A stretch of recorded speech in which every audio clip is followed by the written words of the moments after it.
ഗാന്ധി വധത്തിൻ്റെ ദിവസം അവരാരും ഗാന്ധിയുടെ റിമംബറൻസിൽ ഇല്ല എന്നാണോ പറയുന്നത്? ഏതെങ്കിലും ഒരു ഏജൻസി ബി ജെ പിക്കാരെയോ അല്ലെങ്കിൽ അങ്ങനെ ബി ജെ പിയുമായി ബന്ധപ്പെട്ട ആരെയെങ്കിലും അതിൽ കുറ്റക്കാരായിട്ട് കണ്ടിട്ടുണ്ടോ?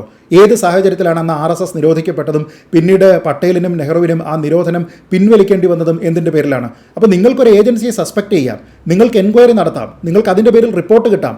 പക്ഷേ ആ റിപ്പോർട്ടിൽ നിങ്ങളുടെ സസ്പീഷൻ എന്താണോ അത് സാധൂകരിക്കപ്പെട്ടിട്ടില്ല എങ്കിൽ പിന്നെയും അത് പറയുന്നതിൻ്റെ സാങ്കത്യം അങ്ങനെയാണെങ്കിൽ എന്താണ്? അപ്പോൾ ഞാൻ പറയുന്നത് അടിയന്തരാവസ്ഥ നടന്നിട്ട് 50 വർഷമായി, അത് പറയാൻ പറ്റില്ല. പക്ഷേ ഗാന്ധി വധവുമായി ബന്ധപ്പെട്ട് ആരെയൊക്കെയാണോ സസ്പെക്ട് ചെയ്തിരുന്നത് അവരെ പുറത്തു വിട്ടതിന് ശേഷവും ഞങ്ങൾ അതേ ആരോപണം വീണ്ടും ഉന്നയിക്കും എന്ന് പറയുന്നതിൽ എന്തെങ്കിലും ലോജിക്കുണ്ടോ? ഇപ്പോൾ നമ്മൾ നോക്കിക്കഴിഞ്ഞാൽ ഗുജറാത്തിലെ കലാപവുമായി ബന്ധപ്പെട്ട് അന്ന് മുഖ്യമന്ത്രിയായിരുന്ന ശ്രീ നരേന്ദ്രമോദിയുടെ ഭാഗത്ത് നിന്ന് വളരെ ഡേഞ്ചറസ് ആയിട്ടുള്ള ഒരു ഇൻഡിഫറൻസ് ഉണ്ടായി എന്ന രീതിയിലത്തേക്കുള്ള ഒരു ആരോപണമുണ്ടായി. കോൺഗ്രസ് ഭരിക്കുന്ന സമയത്ത് തന്നെ CBIയും SITയും ഒക്കെ തന്നെ അത് അന്വേഷിച്ചതിന് ശേഷം അദ്ദേഹത്തിനെതിരാത്തിൽ കുറ്റമില്ലായിരുന്നു എന്ന രീതിയിലത്തേക്ക് ഈ ഏജൻസികൾ കണ്ടെത്തി. പിന്നീടുണ്ടായിരുന്ന പല കമ്മീഷനുകളും അത് കണ്ടെത്തി. അത് ഭരിക്കുന്ന സമയം കോൺഗ്രസ് ആണ് അധികാരത്തിൽ. എന്നിട്ടാണ് അദ്ദേഹം ക്ലിയർ ചെയ്യപ്പെടുന്നതും അദ്ദേഹം പിന്നീട് ഈ കാര്യത്തിലേക്ക് വരുന്നതും. ഇന്നും കോൺഗ്രസ് പക്ഷേ പറയുന്നത് എന്താണ്? ഗുജറാത്ത് വധവുമായി ബന്ധപ്പെട്ട് അതിൽ നരേന്ദ്രമോദിക്ക് പങ്കുണ്ട് എന്ന് തന്നെയല്ലേ?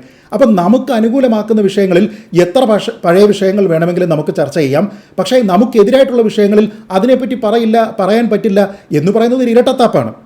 ഞാൻ പറയുന്നത് അതേപോലെ തന്നെ ഇപ്പോൾ ഈ ചർച്ചയിൽ പറഞ്ഞു, പിന്നെ ഇന്ദിരാഗാന്ധിയുടെ വധവുമായി ബന്ധപ്പെട്ട് നരേന്ദ്രമോദി അല്ലെങ്കിൽ BJP ഏത് രീതിയിൽ പ്രതികരിക്കുമെന്ന് എനിക്കറിയില്ല എന്ന് ശ്രീ CR നീലകണ്ഠൻ പറഞ്ഞു. ഇന്ദിരാഗാന്ധിയുടെ അസാസിനേഷൻ ദിവസം എല്ലാ വർഷവും നരേന്ദ്രമോദി അവർക്ക് റെസ്പെക്റ്റ് കൊടുക്കാറുള്ളതാണ്. തന്നെയുമല്ല, അദ്ദേഹം ആ വിഷയവുമായി ബന്ധപ്പെട്ട് പ്രസംഗങ്ങൾ നടത്തിയിട്ടുണ്ട്. അതിൻ്റെ വീഡിയോസ് യൂട്യൂബിലുണ്ട്. അദ്ദേഹം ബലിദാനം ചെയ്തു എന്നാണ് പറയുന്നത്. ഇന്ദിരാഗാന്ധി രാജ്യത്തിന് വേണ്ടി അവരുടെ ജീവൻ ബലിദാനം ചെയ്തു എന്നാണ് പറയുന്നത്. അപ്പോൾ അത് അദ്ദേഹത്തിൻ്റെ കൂടി നിലപാടാണ്. അല്ലെങ്കിൽ ഈ രാജ്യത്തുള്ള എല്ലാ ആൾക്കാരുടെയും, ഇന്ദിരാഗാന്ധിയെ അടിയന്തരാവസ്ഥയുടെ പേരിൽ എതിർത്തവർക്കും അനുകൂലിച്ചവർക്കും എല്ലാവർക്കും അവരുടെ വധം എന്ന് പറയുന്നത് ഏറ്റവും നിന്ദ്യമായിട്ടുള്ള ഒരു പ്രവൃത്തിയാണ് എന്ന കാര്യത്തിൽ സംശയമുണ്ട് എന്നെനിക്ക് തോന്നുന്നില്ല. പക്ഷേ ഇവിടുത്തെ പ്രശ്നം അതാണോ? ഇവിടുത്തെ പ്രശ്നം എന്ന് പറയുന്നത് നമ്മൾ ഈ പറയുന്ന കാര്യങ്ങളുടെ എല്ലാം ഒരു സൂപ്പർലേറ്റീവ് കാര്യം, അതായത് ഇപ്പോൾ ഏതെങ്കിലും സെലക്റ്റീവായിട്ടുള്ള മാധ്യമങ്ങൾക്ക് പ്രശ്നമുണ്ടായിട്ടുണ്ടോ? ഉണ്ട്. ഇന്ത്യയിലുള്ള എല്ലാ മാധ്യമങ്ങൾക്കും ആ പ്രശ്നം ഉണ്ടായിരുന്ന ഒരു കാലത്തിനെ പറ്റിയാണ് പറയുന്നത്. ഏതെങ്കിലും ആളിനെ അറസ്റ്റ് ചെയ്തോ? ഇപ്പോൾ സ്റ്റാൻ സ്വാമിയുടെ ഉദാഹരണം പറഞ്ഞു. ശരി, ഇന്ത്യയിലുണ്ടായിരുന്ന നിരവധി ആൾക്കാർക്ക്, 10,000-കണക്കിന് ആൾക്കാർക്ക് ആ അവസ്ഥ ഉണ്ടായിരുന്നതിനെ പറ്റിയാണ് പറയുന്നത്. ആരുടെയെങ്കിലും പൗരാവകാശങ്ങൾ നിഷേധിക്കപ്പെട്ടോ? ഉണ്ട്. ഇന്ത്യയിലുണ്ടായിരുന്ന 100% ജനവിഭാഗങ്ങളുടെയും പൗരാവകാശങ്ങൾ നിഷേധിക്കപ്പെട്ട കാര്യത്തിനെ പറ്റിയാണ് പറയുന്നത്.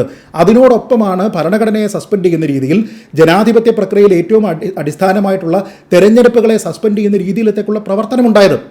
അപ്പോൾ അതിനെപ്പറ്റി പറയുന്ന സമയത്ത് ഏതോ ഒരു കാലത്ത് ഇന്ദിരാഗാന്ധി ഇനി അടിയന്തരാവസ്ഥ ഇന്ത്യയിൽ ഉണ്ടാവില്ല എന്ന് പറഞ്ഞതിൻ്റെ പേരിൽ അത് പൂർത്തിയായോ? ഞാനൊരു കാര്യം പറയട്ടെ, 1919 മറ്റോ ആണ് ജാലിയൻ വാലാബാഗ് കൂട്ടക്കൊല എന്നാണ് എൻ്റെ ഓർമ്മ. നമ്മളത് മറന്നിട്ടുണ്ടോ? ഇത്ര കാലം കഴിഞ്ഞതിന് ശേഷവും ഏതോ ഒരു ബ്രിട്ടീഷ് പ്രധാനമന്ത്രി ഇവിടെ വന്നിട്ട് ആ സൈറ്റ് വിസിറ്റ് ചെയ്യുകയും ഒക്കെ ചെയ്തതിന് ശേഷം പോയി. കോൺസ്റ്റിറ്റ്യൂഷണലായിരുന്നു എമർജൻസി എന്നൊരു വാക്ക് പറഞ്ഞു.